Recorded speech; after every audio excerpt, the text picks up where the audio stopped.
So results day is on the 18th, and if you've reached this video, it's likely that you've scrolled through about 15 of these opening results day videos. Now, if you don't know who I am, I'm Akshi. I'm a medical student at Imperial College, and I'm in my third year, so I'm going to start my third year in September/October. Now, I did a video like this last year, and I make a lot of videos about A-levels and stuff like that, but the results day video is always one of the hardest videos to make, because I have to think about the circumstances in which you guys have your results. Now this year, it's very different. You guys have had a perfectly normal results day. Essentially, you've had normal exams, you've had none of these teacher-assisted grades or these sort of center-assessed grades. You pretty much had normal exams, which is scary, but in a way, it's also a really good thing. Now, I'm going to be talking through very calmly my results day about how you should be preparing and maybe some tips that I've got. But this is going to be a really mellow video, a really calm video. We're not going to be stressing about anything, so yeah, just get a cup of tea, whatever cools you down, and let's get into it. So, like I said, results day is on the 18th. Now, if you're watching this, it's likely coming up in a few days, and it means that you have a lot of time to prepare yourself. Now, for me, I sat my exams in 2020, so I sat them when COVID pretty much just burst onto the scene. And that meant that I had no idea what was going to happen on results day. In fact, our results day was initially scheduled for July. It got pushed back to presumably mid-August, which is normal, but we had a lot of unclear messages. So we were told initially it would be teacher assessed grades, it would be done through our mocks, so essentially what we got on our mocks would be our results. We were then told it would be based on some new exams we were then told there would be no exams sat. It was very, very confusing, and I think for you guys, you have a lot more clear messages. Despite what you might hear on the news and on Sky News and BBC News and ITV and whatever, you guys have a lot more clear results day.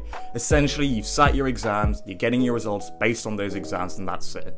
And that's a really good way of having results day. Now for me, on results day itself, I kind of woke up not knowing what to do, which was not ideal. I'd planned all these things out that I was going to do, like research things and make notes of what I would do if things went wrong, but because results day was pretty much just made up last minute, there was no time to prepare for anything because you didn't know what to prepare for. Now I still had UCAS Extra, I still had all of results and everything come through like normal, but yeah, it wasn't ideal. The way results day runs is initially what will happen is you'll get two things that are coming to you. Number one, you'll get your results. Number two, you'll get your universities through. Now your university choices are arguably the most important thing because that defines where you're going to be for the next year. These come through on UCAS, on the UCAS website, which you have a profile assigned to yourself, which I'm sure you've already seen and you've memorized everything on it because you've been staring at it every day for the last 3 months. You also get your results. Now that can be through a post, it can be through a website like your school's website, or it can be through emails like mine was. But either way, those are the two main things that you're going to receive. So before we talk about results themselves, let's talk about the university aspect. And the A-level results day requires a bit more preparation than GCSE results day. Because with your results and with your universities, you've likely got two choices or one choice that you're waiting on. And that means that if you get your grades to your top choice university, you'll get into that. And if you don't, and you've got a second choice, you'll get into your second choice. And if you don't, then you need to go to clearing. Now, that's a pretty simple system, but I'd recommend that in the days up to your results day, you look through the universities that you selected. So let's say you've got Newcastle as your first choice and Manchester as your second choice. There's no point in trying to predict your grades. You're trying to think, did I get into either of these universities? The only thing you can do is make a plan if things go wrong. And if you've got that plan, it makes results day so much more relaxed because you've rehearsed it, you know what's going to happen, you know what to do in case that you don't get into either university. First of all, make a list of other universities that you would be happy to go to for your course. Obviously for courses like medicine, that's slightly more difficult because with clearing, you only get very few universities that offer places. But with medicine, you have plenty of other degrees that you can go to, like biomed, biological sciences, natural sciences, perhaps. You can do a lot of other degrees as well.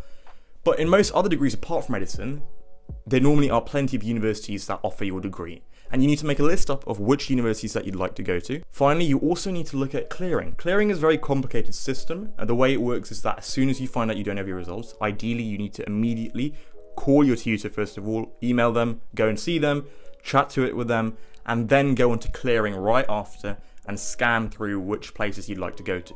Some places do a first come first served, so it's good if you're nice and quick and on the ball. Some places don't do that. They ask you to send through like a personal statement and they review your applications. Most places do this because it's unfair to do first come first served. So they'll then review your application and they'll then make a decision on who they want to admit. Now, this is a perfectly normal system. It's existed for years beyond 2022, and I'd really recommend going through these universities, selecting a couple, looking on clearing, asking students in the years above which universities typically offer your course in clearing, because some have a history of doing so. For example, medicine, St. George's have a particularly strong history of offering clearing places, and then looking through those universities, making a list of which ones you want to apply to, or if you're not fussed, applying to all of them, or as many as you can. Now that's clearing and if you don't get your grades. The second thing I want to say about universities is if you don't get your first choice and deciding whether you go to your second choice university, please go to your second choice university. The number of people I've seen who don't get their first choice and opt not to go to their second choice because I don't know, they want to go to the first choice just because it's better, it's really not worth it. I've got plenty of people who I know who go to the second choice universities and are far more happier now and really regret if they had opted to reapply the next year. Reapplying is not a big deal, it really isn't. Taking a gap year out is perfectly normal, especially over the last few years. But if you've got the luxury of having a second choice, take it. Why would you push your application back a further year unnecessarily? So I'd really recommend, unless you really don't like your second choice or you are desperate to go to your first choice, and this has to be a level of desperation that means that you really won't enjoy your second choice. Like, be honest with yourself here. If you really won't enjoy your second choice, yes, you can reapply. Obviously, you can reapply, but I'd really strongly recommend to think about it, because if your second choice accepts you, it's honestly fine. Like, that is a great achievement that you've got into your second choice. It's normally still a competitive university, and you will definitely enjoy yourselves. Things normally work out the way they do, and the way that UCAS works, typically it will assign you to the university you're most suited to. Now, reapplying is also normal. So let's say you don't get clearing and you want to reapply, or you don't get your first choice, which is maybe Oxford, and you get, I don't know, something like Warwick, and you choose not to go to Warwick.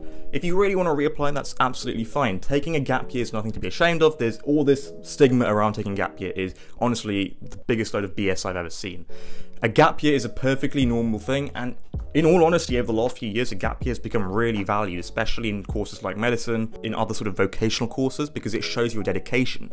And if you have to take a gap year maybe to get your grades up, it's a really good time to also get some experience in, to maybe take another degree and then come back to your degree. So for example, if it's medicine, you could take a 1-year biomed course and come back to medicine. It'll pretty much guarantee you a medicine spot next year, because if you've done stuff during your gap year, you will be far above the rest of the applicants the following year. So honestly, taking a gap year is fine. It gets you experience, and in future employability terms, it does put you about a mile above the rest. Now let's talk about grades. So we've talked a lot about universities, and we've talked a lot about universities and exactly about how to apply and what to do. Now, grades is interesting because this year, if you've been reading the news, you might see that they are scaremongering people. Scotland has seen its lowest grades on record for 2 years.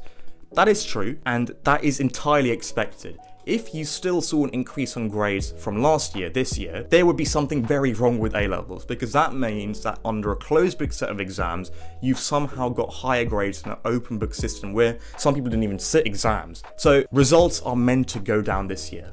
But that doesn't mean that universities just stop accepting people, because then there would be no one to go to university. Universities will still take the same number of people as they do every single year. There is going to be no change to the number of people a university takes. It just means that they'll adjust their grade requirements. They'll be more lenient, if anything. They're going to be more happy to take people who don't have their grades than last year. It's going to be far less competitive come results time, because everyone's grades is going to be comparatively lower than last year's. So don't worry about your grades going down if you notice that your grades are previous to what maybe you got in your GCSEs, because that was obviously open book. Do not worry, they're expected to go down. Yes, news sites will tell you that to expect lower grades, grades are going to shoot down, they're going to be at their worst for 2 years. Ignore all them, that's what the news does. It wants you to get scared, it wants you to read more news. It's how it works. But do not worry, universities are going to accept the exact same number of people as they have done every single year. And it means that they're going to be more lenient and be more accepting of this. Universities obviously know this. They have been preparing for this for 2 years now. They know that at some point closed book exams are going to return, and they've been preparing for this. So they are far more educated on this compared to these news sites who have pretty much just written an article in this over the last 3 weeks. So do not worry about your grades going down. If anything, your grades are still going to be comparatively high compared to the 2019 cohort. That's just the trend that's been going. It's not going to stop with you guys or keep going. It's just that the abnormal peak that happened over the last 2 years is going to just vanish, which is normal and it should happen. We've talked a lot today and we've spoken about universities, about what to do if you don't get your grades. If you do get your grades though, congratulations, well done. You can come back to this video and congratulate yourself. But if you don't get your grades, take your second choice. Please take your second choice. And if you don't get your second choice, feel free to go to clearing, which is normally a really good option, or reapply it. It's a perfectly normal step in the process. You know, that process will keep going whether you reapply or not. And you're far better off just taking 1 year out rather than reconsidering your whole life. So if you just need to take a year out to get grades up, do it. No one cares. Hope that's been a calm video. Please ignore all the news websites with, you know, their scaremongering, etc. And just back yourselves. You're all going to do absolutely fine. Have some faith. You'll be fine. You'll be absolutely fine. There's nothing to worry about. So yeah, I don't know what else I can say. If you've got any questions or are worried about anything, drop them in the comments. Obviously, I can't predict your grade. I'm not some sort of psychic. But if you've got questions about, you know, the system, you know, how it works on results day, any more questions about reapplying or, I don't know, going through clearing or something, or anything specific to medicine, do let me know in the comments down below. I'll be here the day before results day in the comments section replying to everything. And yeah, best of luck guys, you're all gonna smash it.